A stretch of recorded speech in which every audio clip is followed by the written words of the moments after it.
Now, the A1 is known more commonly as simply the Great North Road. It is one of Britain's oldest roads, tracing its history back to 43 AD and the Roman occupation. Romans, Saxons, Vikings, English and Scottish kings, cavaliers and roundheads have all marched its length. Indeed, even the notorious highwayman Dick Turpin plied his trade along the road, taking shelter even at inns in Rutland. Now, Stilton, still a culinary staple in our little part of the world, was sold to hungry travellers as they travelled up and down this road. Indeed, you would struggle to write a history of Britain without the Great North Road, and it remains as significant today as ever, albeit with a less evocative name, thanks to the Department for Transport. Now, the A1 runs 410 miles from London to Edinburgh. It is the longest road in our country and a vital link for commerce, freight and, of course, people. Each day, an average of 40,000 vehicles pass along it, and thousands rely on it as it connects us to Felixstowe, Grimsby and even Dover via the M25. Now, at the northern end of the corridor, we have the Humber ports, handling 75 billion of goods per annum, forming a vital part of British and international supply chains.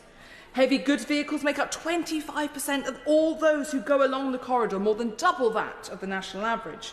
Now, all this, of course, can leave us in no doubt that the A1 is the beating heart of our transport network, and it is a vital connection for the rural communities of Rutland, Leicestershire and Lincolnshire that I serve. Now, it is on our community's behalf that I secured and lead this debate, as we are seeing a worrying proliferation in accidents, often too fatal, along our stretch of this ancient road. Now, the Department for Transport data unfortunately demonstrates this. In 2022, there were 500 crashes on the A1. Now, that is 26% more than the A5 and 16% more than the A2. And the last 5 years, there have been 201 closures, the majority due to accidents. Now, this averages out as an accident every 2 weeks, but unfortunately, in the few weeks leading up to today's debate, we have seen 4 serious accidents, including the tragic deaths of 1 individual and 3 seriously injured. Now, each accident normally results in the closure of up to about 10 hours, and HGVs being diverted through our very small picturesque villages. Now, while some areas of the A1 rank highly on the safety index, the dual carriageway between Peterborough and Blythe, which passes, of course, through Rutland and Stamford, has serious issues. Now, these are characterised by substandard reservation crossings, substandard junctions and dangerously short slip lanes, which see drivers such as myself stop on the slip road almost every single day. We have roads that are little more than dirt tracks which join with the A1, high HGV numbers and a lack of signs, technology, SOS telephones and variable messaging signs, and even a lack of CCTV. On that point, will my honourable friend give way? I would very happily give way to my friend. The A1 runs through my constituency of Huntingdon, but the issue is also applicable to the new A14 with similar dangerous junctions. The 12-mile stretch that includes the 12-mile section that includes the stretch between Keyston and Ellingham has both crossovers and ungraded junctions. Would my honourable friend agree that on these stretches, Highways England should introduce a reduced speed limit of 50 miles an hour where there are dangerous junctions, as there is on the A1, as an immediate measure prior to upgrading the junctions and improving signage? Alicia Kearns. As my honourable friend says, this is something we do have on the A1 already. I would caution, because I know some of our constituents, whilst they call for safety measures, often are not the biggest fans of slowing speeds. But as a short-term interim step, absolutely, until we can get those long-term safety issues resolved, my honourable friend is absolutely right to stand up on behalf of his constituents. Now, when it comes to my constituents, Transport for the East Midlands did a survey of over 1,000 local residents, and 60% reported feeling actively unsafe while driving on the A1, and over 50% reported either being in an accident or seeing one. That's half of 1,000 people in my constituencies who saw that. It's an extraordinary number. And I think it speaks for itself about the urgent safety upgrades needed, which was only enhanced when I did my own survey of residents on the A1, where of the hundreds and hundreds who responded, over 90% said that the closing of the central reservation gaps was key, and over 300 separately mentioned the slip roads being of a serious concern for them. Now, I've been asking National Highways for urgent action for several years, and I'm glad they've agreed to come and drive the A1 with me. They may soon regret that decision, but they have agreed to do so. And I'm also pleased that a few weeks before the election, they agreed and announced a review of central reservation crossings on the A1, because it was my #1 request to them. So I'm delighted to have secured it. Now, when it comes... Oh, absolutely, for the gentleman. In fact, it might mean that I finally make Twitter this evening. Madam Deputy, can I commend the Honourable Lady for bringing this forward? She's always a lady who brings forward issues to this chamber that are very important, as she does for Westminster Hall.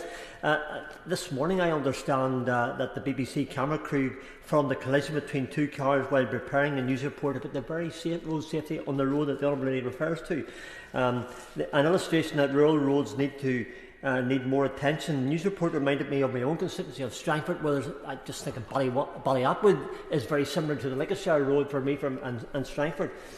New improved road signage, warning posts, better lines in the road. Does the Honourable Lady agree that so often it happens that rural roads fall behind the urban roads, and there is a need to prioritise funding for rural roads? My honourable friend is absolutely right, and actually I will turn to a potential solution that I plan to put to the government on that exact point. But yes, he is absolutely right. That isn't that horrifying that yes, my local BBC went out to film on the A1 and within minutes they saw and filmed an accident themselves. Now, when it comes to that review of the central reservations, I want to see it conducted quickly and a commitment from the government to invest in whatever the recommendations are that brought forward. I was pleased that last year I secured 5 safety upgrades to the A1 in my stretch, and I'm really pleased that we've seen those in place and they have made a difference. But I wrote again to the new Secretary of State requesting a meeting to discuss the A1 on the first day. Now, I'm still awaiting her response, but I hope that the government will in turn be able to get used to coming back to backbench when we write to them. Now, I appreciate the government is in its infancy and therefore I have some complex but straightforward in some ways recommendations to make them on the road networks. The first is around that point my honourable friend from Strangford made, which is about population indexes. The communities I represent are overwhelmingly rural. I represent hundreds and hundreds of villages. Currently, National Highways criteria for safety upgrades is based on the total number of fatalities that occur in the area, which result in these awful statements that residents find themselves saying, which is, how many people have to die before something happens, or does someone have to die before there's action? So the problem with that is that it ignores lower population densities of rural communities like your own, Madam Deputy Speaker. Essentially, if you have a dangerous junction or a junction where you see a high number of accidents in a highly populated area, the number of accidents will be higher. So therefore, we need to take into account lower population densities so that when we understand the number of fatalities and accidents take place, the rurality does not play against the area and therefore reduce the amount of support received. So therefore we need a new funding formula. I would like to ask for a rural population road index, where essentially the fatalities are considered per head of population and rurality to allow a fairness to come into systems, rather than always urban areas getting the investment because they have a higher number of overall fatalities. Now, we also need to see improvements to specific junctions in the long term. Colsterworth, Great Ponton and the many Stamford junctions all need remedial works, but I know this is difficult. And National Highways has said to me that if the A1 was built now, the slip roads we have in our area would never be given permission to go ahead because they are that short. I'd like to congratulate the Honourable Member on bringing this debate and also the excellent work she's been doing in her constituency, successfully getting modifications made on her stretch of the A1, and she's referred quite rightly to the importance of physical changes to make these roads safe, and that there are more people killed and seriously injured on rural roads than in urban areas like my own constituency. But would she not agree that the work that some local authorities have been doing over the years to address driver behaviour, particularly among young people, has also been quite important in addressing dangerous driving and changing behaviours and driving behaviours, and particularly at night and among young people, and that's another way of addressing some of these issues, as well as looking at physical changes on the road layout? I thank the Honourable Lady. Yes, there is no doubt that, unfortunately, driver behaviour is normally at the heart of accidents. It is very difficult to identify a genuinely dangerous road, and when I've sat down and looked at the data with the police, unfortunately, the majority of accidents in my constituency, even though we have some genuinely, my team won't drive bits of the A1 because they believe it to be that dangerous. Unfortunately, the majority of accidents do involve someone on their phone, eating food, doing their makeup, or being distracted in some way. So we absolutely need to continue to do that. Now, one of the more simple measures that I would ask the government to bring forward, and this would be low cost, immediate, and it could have benefits across our communities across the country, is that at a national level, or in fact anywhere in our country, there is currently no bespoke sign to warn of short slip roads ahead. Now, if we were to introduce a new dedicated sign which highlights short upcoming slip roads, it would be transformational in communities like mine, where the problem is that literally the school run that I do to take my son to school every day, I have to stop on slip roads every single day. It is not possible to continue driving because of the HGVs and because of how short they are. And I think if the Minister would consider creating this, it could be transformational, but also, of course, I would ask that it was trialled in Rutland and Stamford, but I think the trial would prove that this sign would make a big difference.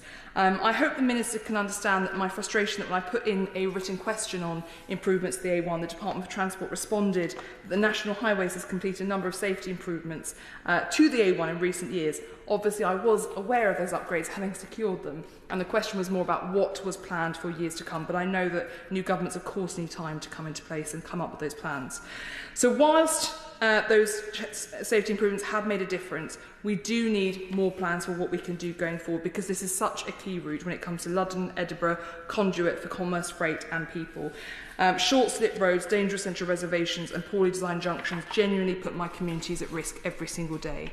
Therefore, I will briefly reiterate my requests and sincerely hope the Minister will work with me on achieving them. The first being, as I mentioned, a new road sign to warn of short slip roads ahead and encourage traffic to move briefly into the right-hand lane. Commit to delivery on conclusions of the Central Reservation Review by National Highways when that is concluded, because that will benefit hundreds of constituencies up and down the country. Safety upgrades the junction of along the A1 in the long term, and to change the formula for how National Highways direct safety investments to consider fatalities per capita rather than in total, to reflect lower population density areas.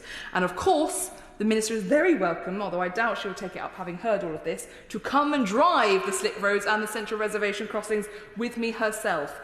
Great Ponton is really quite something to do.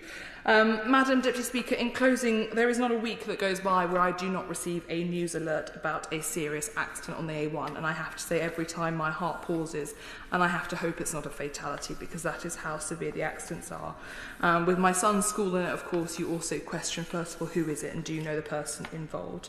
I genuinely believe these measures could make a big difference to saving lives. It is the #1 ask of my residents to solve the problems of the A1. I hope I've given a mix of low-cost, immediate solutions that could be brought, and then, of course, the long-term that would make a long-term tangible difference. But this would make a difference. It would save lives, and I'd be very grateful if the Minister would consider working with me on this long-term. Thank you.